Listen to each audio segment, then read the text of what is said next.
त्याची इच्छा असेल तर मी माघार घ्यायला तयार आहे. हे पहा काल आणि आज अर्ज भरणार म्हणून आम्ही आधी आमच्या ग्रामदेवताचे दर्शन घेतले. सर्व जिल्ह्यातले महान नेते त्यांच्या सगळ्यांच्या समाधीस्थळावर जाऊन त्यांचे आशीर्वाद घेतले आणि ह्या पूर्ण कार्यक्रमाचा जो दौरा होता जो खूप रात्री उशिरा संपला. प्रत्यक्ष कोण काय बोलले त्या कालच्या सभेत हे अजून मी पाहिलेलं नाही. आता काही वेळात पाहून येणाऱ्या तासा 2 तासाची आमची सभा आहे त्या सभेत त्याच्यावर सविस्तर उत्तर देईन. नेमकी काय म्हणजे सांगलीमध्ये मैत्रीपूर्ण लढत होणार की बंडखोरी कायम असणार?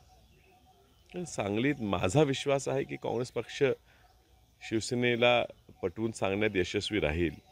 ग्राउंड रियालिटी आपण जी म्हणतो ही लढाई भाजप विरोधी आहे. ह्या ठिकाणी भाजपचा उमेदवार 2 वेळा निवडून आलेला आहे. त्यात बरेच कारणं आहेत. अंतर्गत भेद असतील, भांडणं असतील. आज तशी परिस्थिती राहिली नाही. काँग्रेस एक संघ आहे.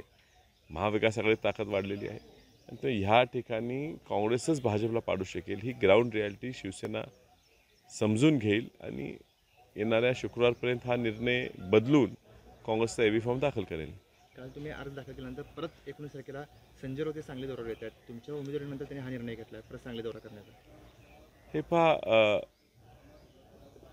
मी काही दिवसापूर्वी आपल्या माध्यमांमार्फतच ऐकलं की 19 तारखेला चंद्रहार पाटील हे उमेदवारी अर्ज भरणार आहे. जर त्यांचा तो निर्णय कायम राहिला तर कदाचित एबी फॉर्म घेऊन राऊतसाहेब येऊ शकतील.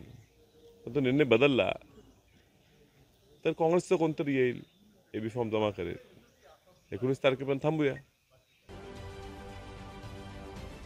राजकारणातील प्रत्येक अचूक बातमीचे सर्वात आधी अपडेट्स मिळवण्यासाठी सरकारनामाच्या सर्व सोशल मीडिया प्लॅटफॉर्मला लाईक, फॉलो आणि सबस्क्राईब करा. तसंच सर्व नोटिफिकेशनसाठी बेल आयकॉन प्रेस करायला विसरू नका.